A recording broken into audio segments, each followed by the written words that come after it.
Good morning students. Northmore children academy senior secondary school से आपका स्वागत। हम कक्षा 9 सामाजिक विज्ञान का अध्ययन करेंगे। हमारा अध्याय 1 कंप्लीट हो चुका है और उसके क्वेश्चन आंसर भी हमने आपको दे दिए हैं। आप उसको काम कार्य करके आप आपकी कॉपी की फ़ोटो खींच के आप मुझे भेज सकते हैं। देखिए, पिछली कक्षा में हमने एक नया लेसन स्टार्ट किया था, इसका नाम था संविधान निर्माण। उसके सबसे पहले हम इसमें जो पढ़ा था हमने पिछली कक्षा में, हम दक्षिण अफ्रीका में लोकतांत्रिक संविधान के बारे में पढ़ रहे थे और उसी को ही आज हम आगे बढ़ाएंगे। फिर हम उससे आगे की ओर चलेंगे, जब हम भारत में संविधान निर्माण कैसे हुआ, क्या पूरी प्रक्रिया अपनाई गई, उसके बारे में हम आगे पढ़ेंगे। देखिए, आज भी हम दक्षिण अफ्रीका में किस प्रकार संविधान निर्माण की प्रक्रिया अपनाई गई, किस प्रकार वहाँ संविधान बना, पूरी प्रक्रिया को जानेंगे। मैंने आपको बताया था, दक्षिण अफ्रीका में पहले रंग भेद की नीति थी, यानी कलर के आधार पर, रंग के आधार पर वहाँ पर अत्याचार होता था, भेदभाव किया जाता था। यानी श्वेत लोग अश्वेतों पर, यानी गोरे लोग काले लोगों पर अत्याचार करते थे। उनको वोट डालने का अधिकार भी नहीं था, उन्हें कई नौकरियों में भी उनको मान्यता प्राप्त नहीं थी। तो इस प्रकार की नीति रंग भेद की नीति कहलाती थी और इसी से ही क्रोधित होकर वहाँ के लोगों ने अंग्रेजों के या गोरों के खिलाफ विरोध प्रकट किया और एक नए संविधान की मांग की, जिसमें वहाँ सभी को समानता के अधिकार के साथ साथ सभी समान समझा जाए और इस प्रकार के जो भेदभाव होते हैं उसको नष्ट किए जाएं। देखिए, दक्षिण अफ्रीका एक नए संविधान की ओर हम पढ़ रहे हैं। रंगभेद के खिलाफ जब संघर्ष और विरोध बढ़ता गया तो सरकार को यह एहसास हो गया कि अब वह जोर जबरदस्ती से अश्वेतों पर अपना राज कायम नहीं रख सकती। देखिए, यह जो विरोध था इतना बढ़ गया कि सरकार को अब पता चल गया था कि अब ज़्यादा देर तक हम शासन नहीं कर सकते भेदभावपूर्ण। इसलिए गोरी सरकार ने अपनी नीतियों में बदलाव शुरू कर दिया। भेदभाव वाले कानूनों को वापस ले लिया गया, राजनीतिक दलों पर लगा प्रतिबंध और मीडिया पर लगी पाबंदियां हटा ली गई। 28 वर्ष तक जेल में बंद कैद रखने के बाद नेल्सन मंडेला को आज़ाद कर दिया गया। नेल्सन मंडेला, जिसको दक्षिण अफ्रीका गांधी भी कहा जाता है, आखिरकार 26 अप्रैल 1994 की मध्य रात्रि को दक्षिण अफ्रीका गणराज्य का एक नया झंडा लहराया और दुनिया का एक नया लोकतांत्रिक देश बन गया। याद रखें, 26 अप्रैल 1994 को रंगभेद वाली शासन व्यवस्था समाप्त हुई और सभी नस्ल के लोगों की मिलीजुली सरकार बनी। यह सब कैसे हुआ? देखिए, हमारे भारत की, अगर हम भारत की बात कर लें तो भारत में भी अंग्रेजों का शासन रहा। लगभग 200 साल तक अंग्रेजों ने शासन किया और हमारे भारतीय सेनानियों ने, यानी स्वतंत्रता सेनानियों ने अपनी जान की कुर्बानी देकर हमारे भारत को आज़ाद करवाया और भारत एक लोकतांत्रिक देश बना। अब लोकतांत्रिक देश के लिए आवश्यकता थी संविधान की, तो संविधान बनाया गया। उसी प्रकार एक नया शासन व्यवस्था प्रारंभ हुई दक्षिण अफ्रीका में, तो वहाँ भी नए संविधान की मांग की गई, तो वहाँ भी नया संविधान बना। देखते हैं उसमें क्या हुआ। रंगभेद वाली शासन व्यवस्था समाप्त हुई और सभी नस्ल के लोगों को मिलीजुली सरकार का गठन का रास्ता खुला। ये सब कैसे हुआ? आइए साधारण बदलाव के बाद नए दक्षिण अफ्रीका के पहले राष्ट्रपति नेल्सन मंडेला के मुंह से यह जाने। नेल्सन मंडेला वहाँ के प्रथम राष्ट्रपति बने। ऐतिहासिक रूप से देखिए, या मैं जो आपको पढ़ रहा हूँ, यह नेल्सन मंडेला के कथन है। ऐतिहासिक रूप से एक दूसरे के दुश्मन रहे दो समूह रंगभेद वाली शासन व्यवस्था की जगह शांतिपूर्ण ढंग से लोकतांत्रिक व्यवस्था अपनाने पर सहमत हो गए हैं, क्योंकि दोनों को एक दूसरे की भल मनसाहत पर भरोसा था। यानी उन्हें लगता था कि दोनों ही एक दूसरे की भलाई चाहते हैं और वे इसे मानने को तैयार थे। मेरी कामना है कि दक्षिण अफ्रीकी लोग कभी भी अच्छाई पर विश्वास करना न छोड़ें और इस बात में हमेशा आस्था रखें कि मनुष्य जाति पर विश्वास करना ही हमारे लोकतंत्र का आधार है। यानी नेल्सन मंडेला कहना चाहते थे कि सभी समान हैं और हमें एक दूसरे पर विश्वास करना चाहिए ऐसी शासन व्यवस्था वो अपनाना चाहते थे, जिसे लोकतंत्र नाम दिया गया। नए लोकतांत्रिक दक्षिण अफ्रीकी देश के उदय के साथ ही अश्वेत नेताओं ने अश्वेत समाज से आग्रह किया कि सत्ता में रहते हुए गोरे लोगों ने जो जुल्म किए हैं वे उन्हें भूल जाएं, कि अब ज़्यादा देर तक उन्हें याद न रखें और विरोध प्रकट करना वे बंद कर दें और गोरों को यानी श्वेत लोगों को माफ कर दें। उन्होंने कहा कि आइए हम सभी नस्लों तथा स्त्री पुरुष की समानता, लोकतांत्रिक मूल्यों, सामाजिक न्याय और मानवाधिकारों पर आधारित एक नए दक्षिण अफ्रीकी देश का निर्माण करें।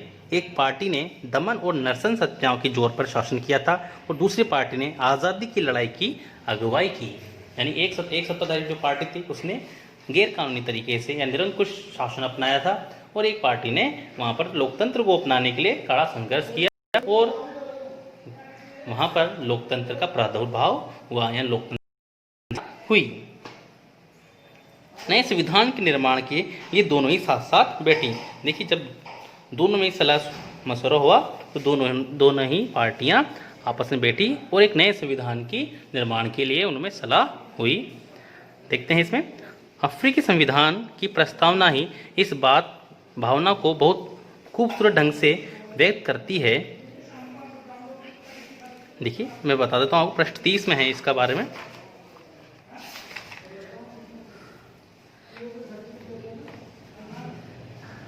देखिए क्या कहता है,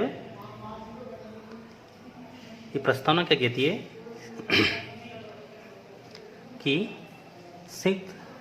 हम दक्षिण अफ्रीका के लोग अपने इतिहास में हुए अन्याय को स्वीकार करते हैं, अपनी भूमि पर आज़ादी और न्याय के लिए संघर्ष करने में कष्ट उठाने वालों को सलाम करते हैं, अपने देश को बनाने और विकसित करने में मदद करने वालों का आदर करते हैं और मानते हैं कि दक्षिण अफ्रीका उन सभी का है जो यहाँ रहते हैं। यानी उन सभी लोगों का समान अधिकार है, चाहे वो किसी भी वर्ण से हो, यानी किसी भी कलर से हो, या काले हो या गोरे हो, किसी भी जाति से हो, किसी भी धर्म से हो, चाहे अमीर हो या गरीब, यहाँ की विविधता से जुड़े रहें। इसलिए स्वतंत्र रूप से चुने अपने प्रतिनिधियों के माध्यम से अपने गणतंत्र के सर्वोच्च कानून के तौर पर इस संविधान को स्वीकार करते हैं, जिससे पहले के विभाजन मिटे और लोकतांत्रिक मूल्यों, सामाजिक न्याय और मौलिक मानवाधिकारों पर आधारित एक समाज बन सके। एक ऐसे लोकतांत्रिक और मुक्त समाज की स्थापना हो जिसमें सरकार लोगों की इच्छा के अनुसार बने, यानी लोगों की इच्छा के अनुसार बने, यानी लोकतंत्र बने। आपको पता होना चाहिए, लोकतंत्र जनता का शासन, जनता की सरकार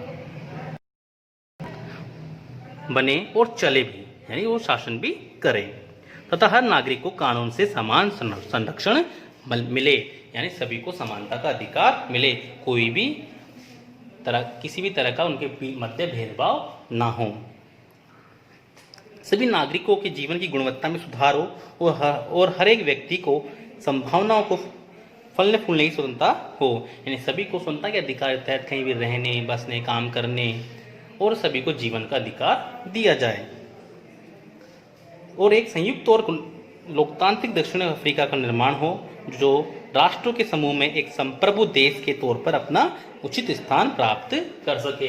यानी संप्रभु मतलब होता है कि जिसकी सत्ता अपने हाथ में रहती है, ईश्वर हमारे लोगों की रक्षा करे। ये सब जो मैंने अभी पढ़ा है आपके सामने, वह दक्षिण अफ्रीका के संविधान की प्रस्तावना थी। दक्षिण अफ्रीकी संविधान से दुनिया भर के लोकतांत्रिक लोग प्रेरणा लेते हैं। हमारे कई अंश भी दक्षिण अफ्रीकी संविधान से लिए गए हैं। हमारा संविधान जो बना, आगे हम पढ़ेंगे इसके बारे में। 1994 तक जिस देश दुनिया भर में लोकतांत्रिक तौर तरीके के लिए निंदा की जाती थी, आपको पता होना चाहिए हमारा देश इससे पहले आज़ाद हो चुका था 1947 में। आज उसे लोकतंत्र के मॉडल के रूप में देखा जाता है। यह काम दक्षिण अफ्रीकी लोगों द्वारा साथ काम करने की दृढ़ निश्चय और पुराने कड़वे अनुभवों को आगे के इंद्रधनुषी समाज बनाने में एक सबक के रूप में अपनाया गया और समझदारी दिखाने के कारण यह संभव हो पाया। एक बार फिर मंडेला के शब्दों में ही यह बात समझें आप,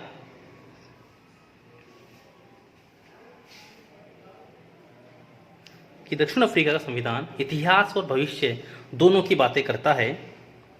एक तरफ तो यह एक पवित्र समझौता है कि दक्षिण अफ्रीका के रूप में हम एक दूसरे से यह वादा करते हैं कि हम अपने रंगभेदी, क्रूर और दमनकारी इतिहास को फिर से दोहराने की अनुमति नहीं देंगे।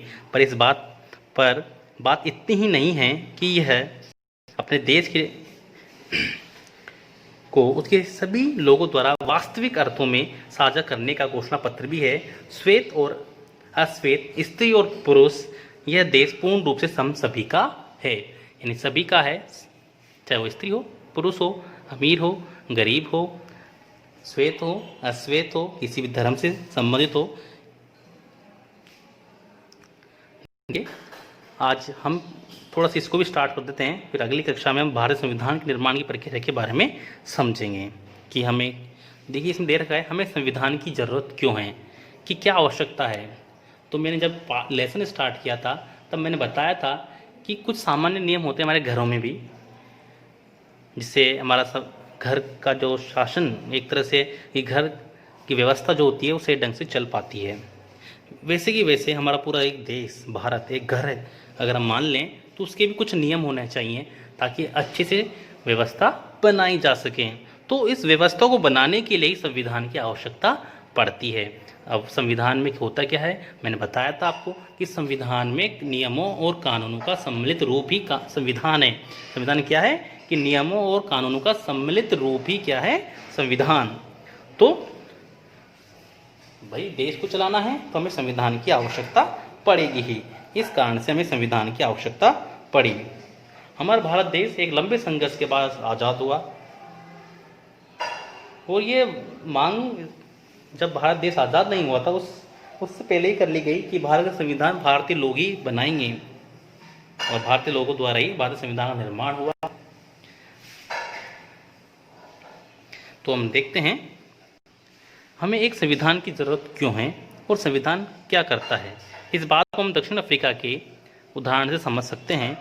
इस नए लोकतंत्र को दमन करने वाले और दमन सहने वाले दोनों ही साथ साथ समान हैसियत से रहने की योजना बना रहे थे। दोनों के लिए ही एक दूसरे पर भरोसा करना पाना आसान नहीं था, क्योंकि श्वेत लोगों ने बेतहाशा अत्याचार किए थे और उन पर विश्वास करना उनको संभव नहीं था। दोनों के लिए ही एक दूसरे पर भरोसा कर पाना आसान नहीं था। उनके अंदर अपने अपने किस्म के डर थे, वे अपने हितों की रखवाली भी चाहते थे। बहुसंख्यक अश्वेत इस बात पर चौकस थे कि लोकतंत्र में बहुमत के शासन वाले मूल सिद्धांत से कोई समझौता ना हो। उन्हें बहुत सारे सामाजिक और आर्थिक अधिकार चाहिए थे। अल्पसंख्यक गोरों को अपनी संपत्ति और अपने विशेष अधिकारों की चिंता थी। लंबे समय तक चली बातचीत के बाद दोनों पक्ष समझौते को तैयार हुए। गोरे लोग बहुमत शासन सिद्धांत और एक व्यक्ति एक वोट को मान गए। आप पता होना चाहिए, सबसे पहली शर्त होती है कि एक व्यक्ति का एक वोट हो और एक मूल्य उसका हो।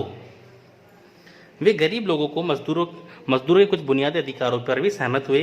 अश्वेत लोग भी इस बात पर सहमत हुए कि सिर्फ बहुमत के आधार पर ही सारे फैसले नहीं होंगे। वे इस बात पर सहमत हुए कि बहुमत के जरिए अश्वेत लोग अल्पसंख्यक गोरों की जमीन जायदाद पर कब्जा नहीं करेंगे। ये समझौता आसान नहीं था। इस समझौते को लागू करना और भी कठिन हो गया। इसे लागू करने के लिए पहले जरूरत है कि वे एक पर भरोसा करें, और अगर वे एक दूसरे पर भरोसा नहीं करते हैं तो ये गारंटी है कि भविष्य में इसे तोड़ जाएगा। ऐसी स्थिति में भरोसा बनाने और बरकरार रखने का एक तरीका है कि बातें जो तय हुई है वो उन्हें लिखित पढ़त में ले लिया जाए, यानी उनको ओरल या मौखिक रूप से न लेकर उनको लिखित में लिख ले जाए और एक संविधान के निर्माण करा जाए, ताकि आगे आने वाले वर्षों में ऐसी स्थिति पैदा न हो कि उसमें बदलाव किया जाए। उन्हें लिखित पढ़त में लिया जाए जिससे सभी लोगों पर उन्हें मानने की बाध्यता हो। भविष्य में शासकों का चुनाव कैसे होगा, इसके बारे में नियम तय होकर लिखित रूप में आ जाते हैं। चुनी हुई सरकार क्या क्या कर सकती है और क्या क्या नहीं कर सकती, इस बात का भी उसमें उल्लेख किया जाए। इन्हीं लिखित नियमों ने नागरिकों के अधिकार भी होते हैं। हमारे अधिकार हमें आप पता होना चाहिए, हमें अधिकार हैं, 6 अधिकार प्राप्त है हमारे संविधान द्वारा। पर ये नियम तभी काम करेंगे जब जीत कर आने वाले लोग उन्हें आसानी से और मनमाने ढंग से नहीं बदले। दक्षिण अफ्रीकी लोगों ने उन्हीं चीज़ों का इंतजाम किया। वे कुछ बुनियादी नियमों पर असहमत हुए।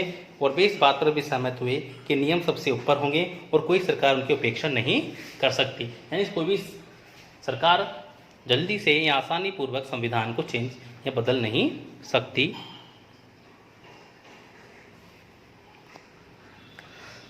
यह भी लिखित रूप में मौजूद होता है कि इन्हीं लिखित नियमों में नागरिक अधिकार भी होंगे। इस बात पर सहमत हुए कि नियम सबसे ऊपर होंगे और उन्हें आसानी से नहीं बदलेगी। इन्हीं बुनियादी नियमों के लिखित रूप को संविधान हम कहते हैं। संविधान रचना सिर्फ दक्षिण अफ्रीका की ही खासियत नहीं है। हर देश में अलग अलग समूह के लोग रहते हैं। संभव है कि उनके रिश्ते दक्षिण अफ्रीका के लोगों जैसे गोरे और काले जितने कटुतापूर्ण नहीं हो, पर दुनिया भर के लोगों के बीच विचारों और हितों में टकराव पैदा होता है और उनके बीच फर्क भी रहता है। लोकतांत्रिक शासन प्रणाली हो या न हो, पर दुनिया के सभी देशों को ऐसे बुनियादी नियमों की जरूर होती है। ये बात सिर्फ सरकारों पर ही लागू नहीं होती, के कायदे कानून होते हैं, संविधान होता है। इस तरह आपके इलाके का कोई क्लब हो या सहकारी संगठन हो या फिर राजनीतिक दल, सभी को एक संविधान की आवश्यकता पड़ती है। तो हम देख लेते हैं क्या संविधान होता क्या है। संविधान लिखित नियमों की एक ऐसी किताब है जिसे किसी देश में रहने वाले सभी लोग सामूहिक रूप से मानते हैं। यानी संविधान क्या है? लिखित नियमों की एक किताब। अगर हम आसानी भाषा में समझें तो संविधान सर्वोच्च कानून है जिससे किसी क्षेत्र में रहने वाले लोगों, जिन्हें वहाँ के नागरिक कहा जाता है, के बीच के आपसी संबंध तय होने के साथ साथ लोगों सरकार के बीच के संबंध भी तय होते हैं। संविधान अनेक काम करता है जिनमें प्रमुख हैं। क्या क्या काम होता है? पहला यह है साथ रहे विभिन्न तरह के लोगों के बीच और सहयोग विकसित करता है। दूसरा कार्य क्या होता है कि यह स्पष्ट करता है कि सरकार का गठन कैसे होगा, कि सरकार का गठन किस प्रकार होगा और किस फैसले लेने का अधिकार होगा। तीसरा ये सरकार के अधिकारों की सीमा तय करता है और हमें बताता है कि नागरिकों के क्या अधिकार हैं और उनके। और चौथा क्या कहता है कि समाज के गठन के लिए लोगों की आकांक्षाओं को भी करता है।